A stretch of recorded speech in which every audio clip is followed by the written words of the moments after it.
Philadelphia, are you ready? He said, are you ready?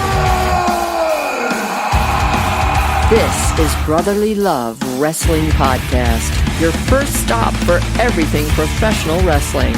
So sit back and enjoy wrestling talk at its finest with your hosts, Larry Hall and Joe Corrado.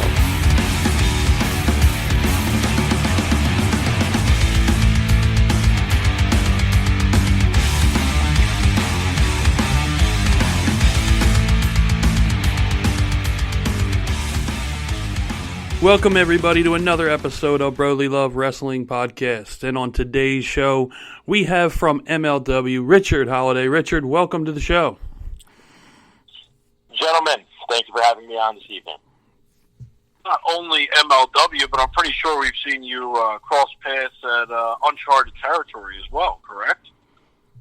Well, absolutely, yeah. I was a fixture on Beyond Wrestling Uncharted Territory for the better part of Season 1 and 2. And you were also in the Beyond Championship Wrestling debut, correct? Well, of course, I was the Beyond Championship Wrestling first ever champion. And you pulled a Medusa. Well, yeah, I pulled a Richard Holliday. I think Medusa would have only been so lucky to have been the first ever Beyond Championship Wrestling champion. I, however, was just, like I said, at first I was thrilled to have been the champion, and then momentarily later, I said, well, I don't really want to be the champion of this company anymore, and I just simply put where garbage belongs. I put it in a trash can. Now, it's kind of a big thing to be the first ever champion. Now, why all of a sudden did you not want to be champion of Beyond Championship Wrestling? Well, I was taking a look at the consumers that were in attendance that night, and I said, wow, these are really just a bunch of idiots. And the fact that these are the consumers that BCW was drawing to the venue, I said, I can't possibly be, situated like this or affiliated with them. So I just said, well, you know what? I'm the champion, and I'm throwing away the championship because I have that right to do so. So are you still the champion with no belt, or are you not the champion anymore? What do you think it is? I think I am the first ever champion that can never be taken away, and I vacated it. And if somebody else would like to go for it, they can go for it. They do not need to go through me. Not going through you. They do not need to go through me, correct. With the, I'm going to paraphrase this, with the lowlifes that were in attendance that day, why didn't they use your marketability to bring in higher quality attendees? Well, they were begging me to. They were, once I came through the curtain, they knew why I put the title in the garbage. But they were begging me to implement a new marketing campaign into this company and breathe some life into it. And I just said, you know what? You're on your own. This isn't a venture that I wanted to invest in, and I simply left. I'm assuming that they can't afford your rate for that type of service. Well, yeah, now we're getting into a whole different type of platform. Now you want me beyond my services as a performer. Now you want me as a member of your office, and that's just going to be a lot more than I'm willing to even negotiate with you. So, yeah, things ended with a handshake and a pre-coronavirus handshake, and we left. Sensitive times. How are you holding up? Are you staying 6 feet away from people? Are you fully quarantined? Or are you still living your life? Yeah. Well, I try not to live in fear ever. However, I stay 8 feet away from people because if the government tells me 6, I don't always trust them. So 2 feet additionally have been implemented by myself. It is a minimum of 8 feet. There is no physical gestures in the sense of handshakes or fist bumps or elbow bumps. I don't know where your elbow has been. I know where mine has been, and it has been clean, and it will remain that way. But other than that, I am quarantining myself from society and everything else. I still do live my life. I still go to Starbucks and get what I need to get. And, when I go into the store, it's just practicing my techniques. All right, so in Philly, I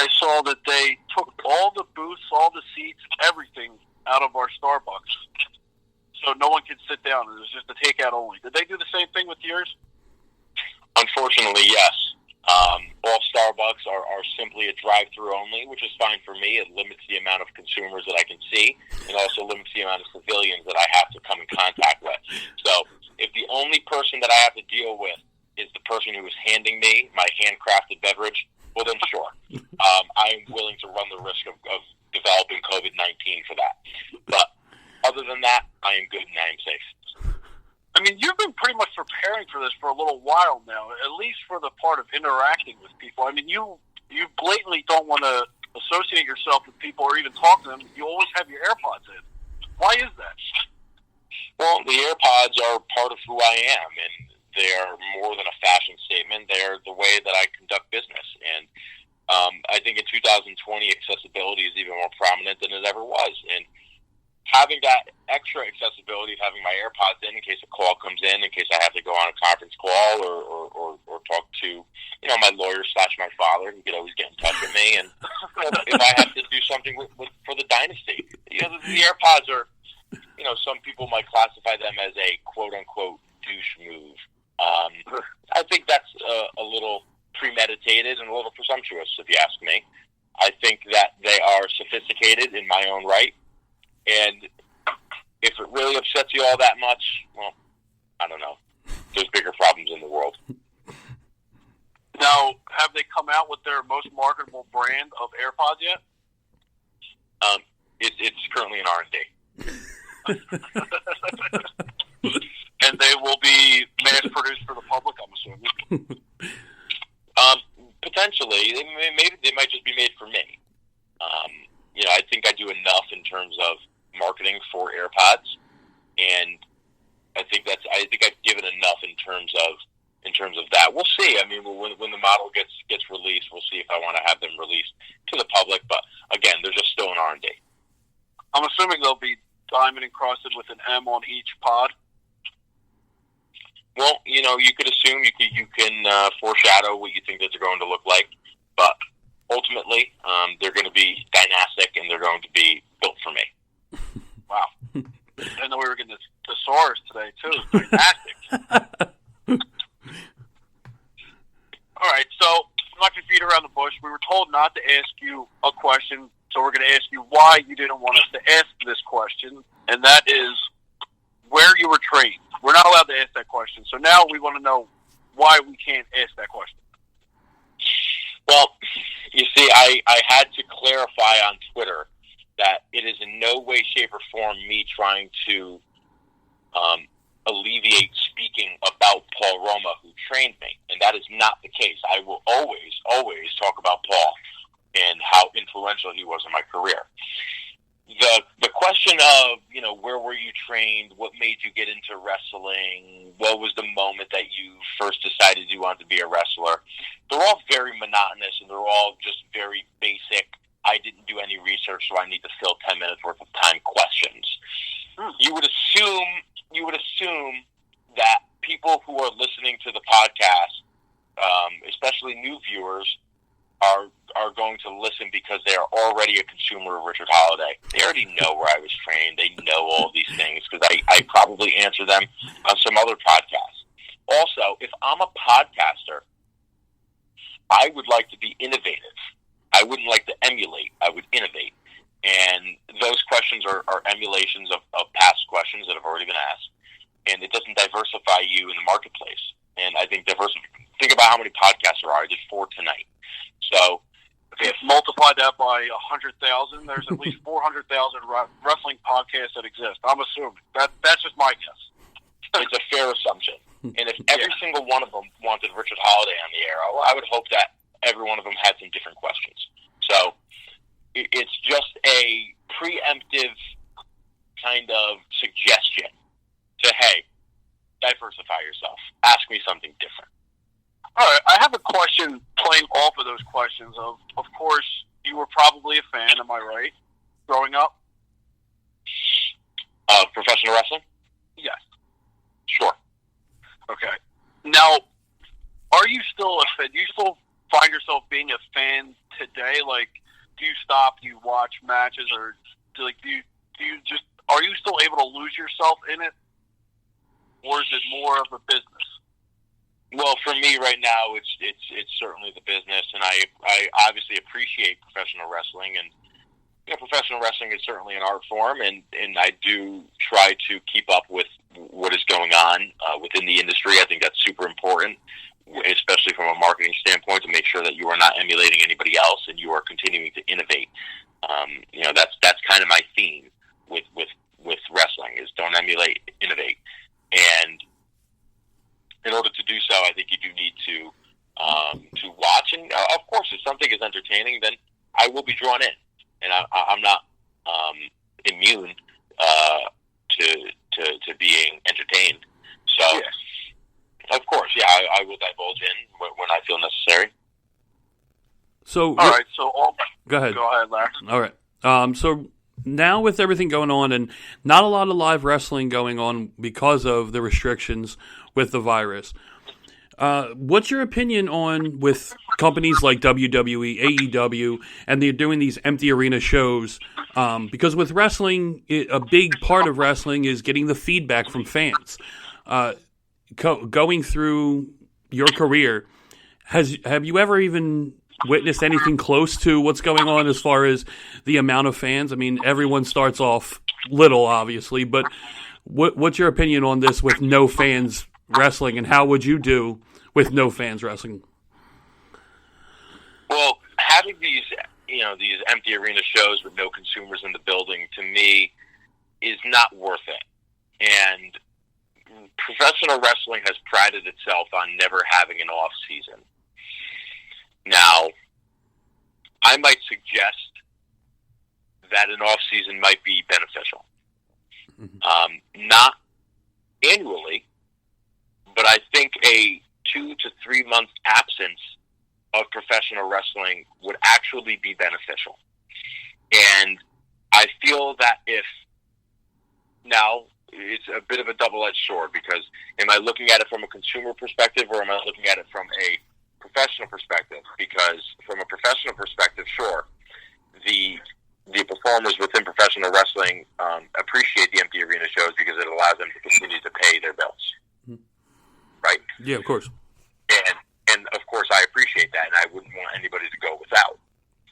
From a consumer perspective, and from maybe a office perspective, I might suggest taking 2 to 3 months off and not having any shows, because you're going to help in the awareness and the spreading, limiting the spreading of the virus, and B, distance makes the heart grow fonder. It's. Can you imagine if baseball was played every day? You wouldn't. Just because it's April doesn't mean that you'd be excited for baseball just because it's April. But in April you get excited because you haven't had baseball since November, presumably. Mm-hmm. So there's never been an off season. It's never been done. Nobody wants to accept that, or nobody wants to be the first person to say, yeah, we're going to take a couple months off. Outside of the independent level, where if a Connecticut-based company, like, obviously they're going to take the time off. But the big companies that are, like I said, big companies, I don't know. Maybe it would be beneficial instead of doing the empty arena. I mean, that's just one man's perspective. I mean, not only that, but it cuts down on injuries, you would think, hugely. I mean, which is some things that plague wrestling today would be some of the injuries. I mean, some people would benefit greatly from healing up for 3 months. Absolutely. I think there's plenty of benefits associated with just, packing it in for a couple of months. I don't think the business will die. I think it'll be just fine. So, but that's just my perspective. If I was running a major company, I think that's what I would do. But I'm not. So it's just simply, speculation. Speaking of major companies, you work for one in MLW and have aligned yourself with the Dynasty, being MJF and Hammerstone. Where did that all come about? What drew you to that group? Well, it's really, think about what the Dynasty is. It's 3 dynastic individuals who possess all the qualities that you would want to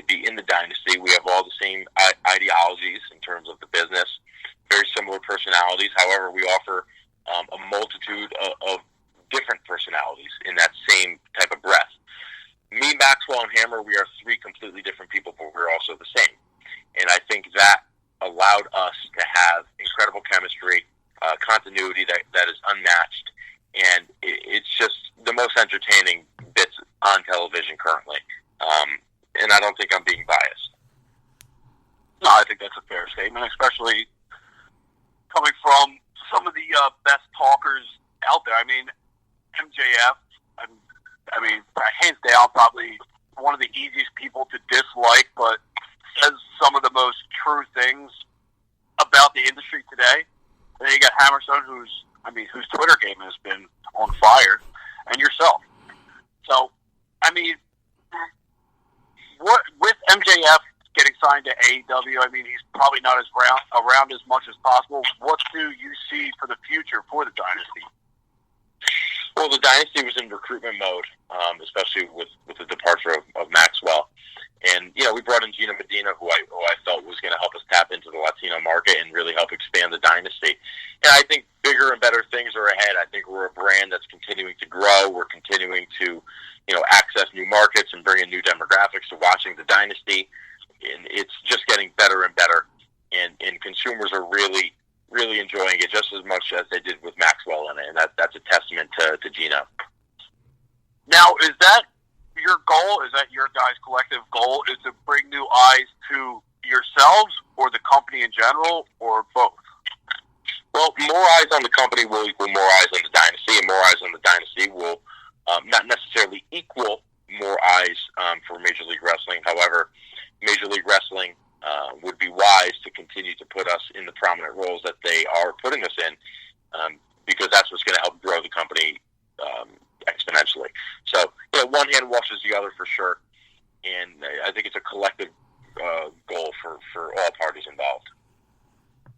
Now, being in MLW, do you see this as something as like a launching pad, or do you see this as maybe a final place and you really making this like the third big company, or do you think that later on down the line you're gonna want something more?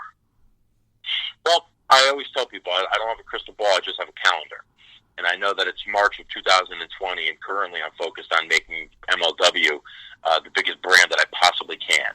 With that being said, we're on our way to doing so. And Major League Wrestling it should be talked in the same breath as the other two companies, like WWE and AEW. Like, people will always say those are the top two. Well, why can't there be a top three? And I think it's Major League Wrestling pretty easily. And, you know, the consumer feedback that we get just based upon our show is through the roof. In terms of me personally, again, I always revert back to I don't have a crystal ball, I just have a calendar. So I take it day by day. Do I have a 5, 10, 15, 20-year plan? Sure, of course I do. But things can change, and MLW is growing, and I couldn't be happy to be leading the charge in that.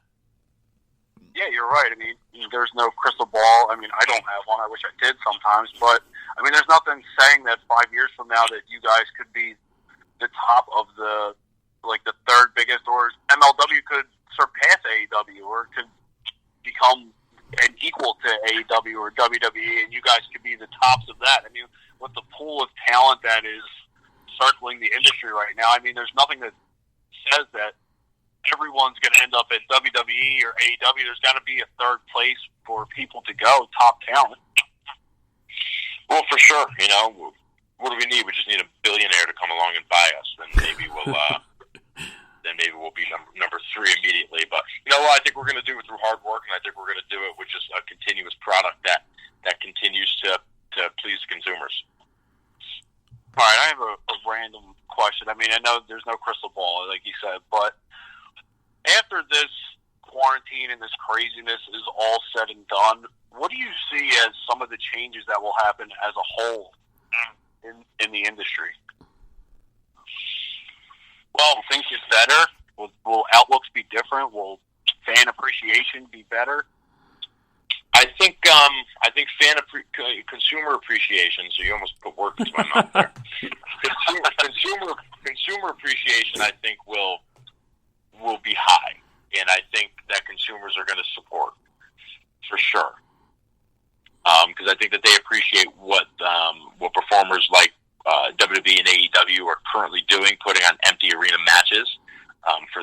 pleasure, and then the independent wrestlers who are not able to perform at the moment. So there definitely will be that.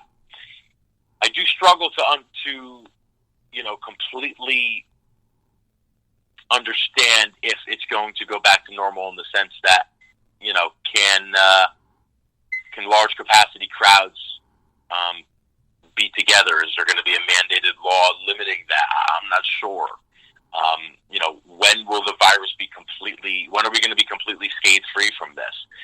Nobody really knows, and especially with people not showing symptoms and being carriers, I mean, this could go on a lot longer than people suspect.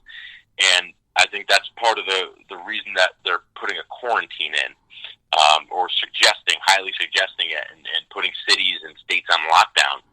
That's the only way we're going to beat it.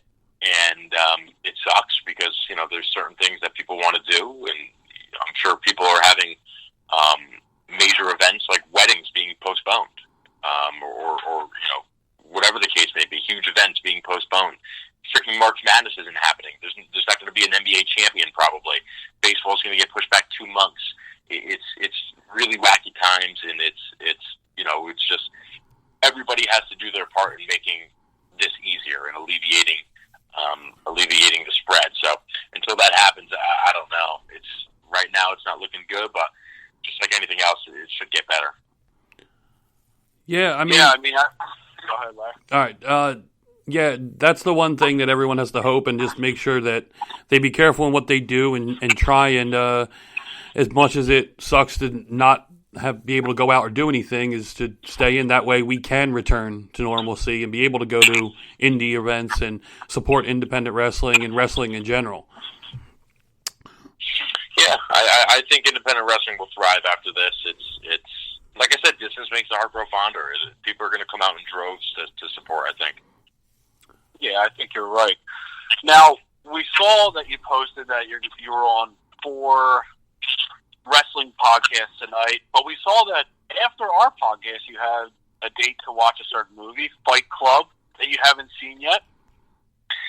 I've never seen it. I've postponed it from Hammerstone, and I've prolonged this for well over a year.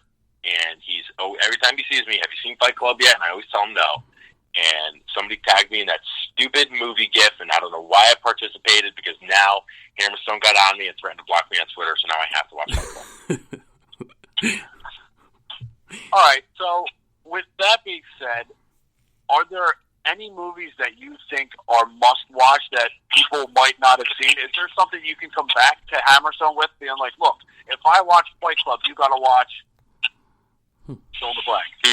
See, now it's I think Fight Club falls into that category of you've never seen that movie. You know what I mean? Like when people get that astounded look on their face when you've never seen a movie.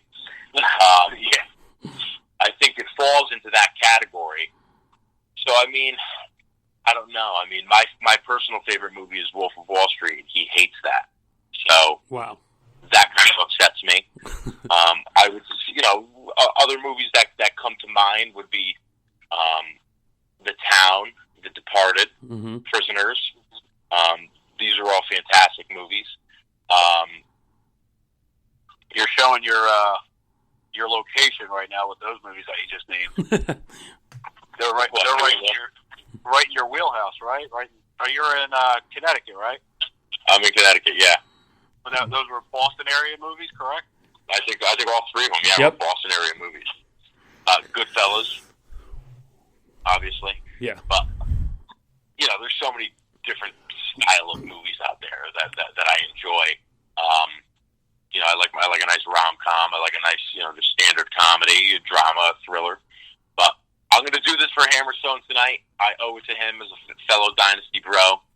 I'm going to watch this movie. Let me look up how long it is. It better not be a long movie. Oh, I think you're in for an unpleasant surprise. Well, Richard, we'll let you go and do that and enjoy Fight Club. Oh my God, it's 2.5 hours. Yes. Like I said, I think you're going to be unpleasantly surprised with that. Oh man! All right. You didn't know what you committed to. Nope. Yeah, so we'll let you get to that, considering you got a while on your hands. Thank you so much for taking the time and doing this. and we really appreciate it. And hopefully, we'll be able to see you back in a ring very soon.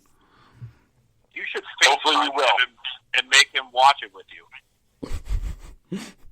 No, you know what? I need to just sink into this and I commit to this 2.5 hours, and he'll receive a text message post viewing. Richard, thanks so much again, and hopefully we talk to you soon. All right, guys. And there you have it, our interview with Richard Holliday. And I didn't know what to expect from Richard, because you see how he is on the program, and there's no difference. He was exactly like some people come on here, we don't know what to expect, and they're extremely funny, or they kind of surprise us. Richard's exactly what I thought he would be. Straight to the point, very intelligent, marketing himself very well, not giving us too much. Yeah. Giving us just enough. And making sure he doesn't call fans. Yes, sticking to the consumer, yes. I wonder how many consumers we got. How many people consume this podcast? How many people have acid indigestion after consuming this podcast? Heartburn.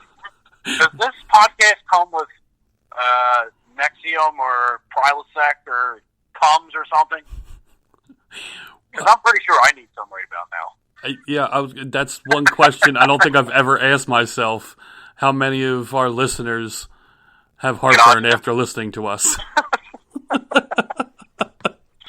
It's your duty out there, consumers, that you let us know how many antacids you take while after you listen to this podcast. The irony in this is how many people will be listening to this podcast with AirPods in. Yeah, exactly. This is the AirPod episode, so you should be wearing your AirPods.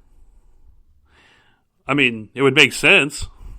I mean, not to stray off gimmick, but if you got Beats in, then you got to get the fuck out. So before we wrap this show up, there's one more thing I did want to talk about real quick and just touch on, and that is 215 Madness. We're on the All Elite 8, and we have our matchups depending on when people are listening to this. We have one more day as of tonight is Monday. We have until tomorrow, the 24th, Tuesday, to get your final votes in. So right now we have a 50% to 50% tie between the WWE regions, Kevin Owens versus Aleister Black. We have I thought it was in them two. Yeah. I mean, I kind of figured AEW would go the way AEW went with Moxley and Jericho. Yeah, Moxley is a slim lead right now, 51.7% to 48.3%. Really? Yeah, and Fuck, I think I picked Jericho. and then Keith Lee has another slim lead on Adam Cole. He's up 51.5% to 48.5%. Wow. But I mean, the indie region, man, the Kylie Ray, the Cinderella of this whole tournament. She is 71% to 28% over Joey Ryan. People love Kylie Ray. And I hope she wins the whole thing now. Well, I mean, she's going to the Final Four. I mean, I don't. Got a face? Owens or Black? Wait, she's indie, so yes, she will be facing the winner of the WWE region. And then we have. I hope she beats them. The what? I hope she beats them, whoever it is. Yeah, because they're 50-50 right now, so we don't know who could get the rest of the votes tomorrow. But yeah, I mean, it's turning out to be pretty interesting. I don't know if Moxley can hold on against Jericho, but it's going to be interesting to find out. You know what's interesting is that we got to stay freaking quarantined. Yeah. Fucking quarantined. I got to via satellite all these goddamn episodes like I'm across the equator. When you're about a 7-minute drive from my house. 12 minutes. Let's not get it twisted. Well, with no traffic now, it would be 7 minutes. Yeah, and the freaking ghost town. There's still people out. People are nuts. Yeah, I know. stay inside, everybody. Listen to this podcast. Make sure you have plenty of Tums, antacids, Pepsids, whatever you take. Yeah, because Make sure apparently you we give you heartburn. I don't know where the fuck that comes from, but apparently we do. Agita. Everyone gets agita, especially from listening to us. I don't know if that's a good thing or a bad thing, but yeah, whatever. So We're like a cleanse. Right now my cat's meowing at me. I don't know what the fuck he wants. obviously wants you to get off the damn phone and pay attention to him. I'm going to throw him through a wall. You would never do that to Fluff. No, I'm going to go fucking Ultimate Warrior on his ass and just keep running clotheslining him. And I'm going to no-sell his meows. All right. So I think that'll wrap up the show.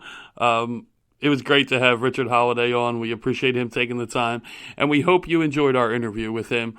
So until next time, we hope you enjoyed, and we'll be talking to you very soon. Later!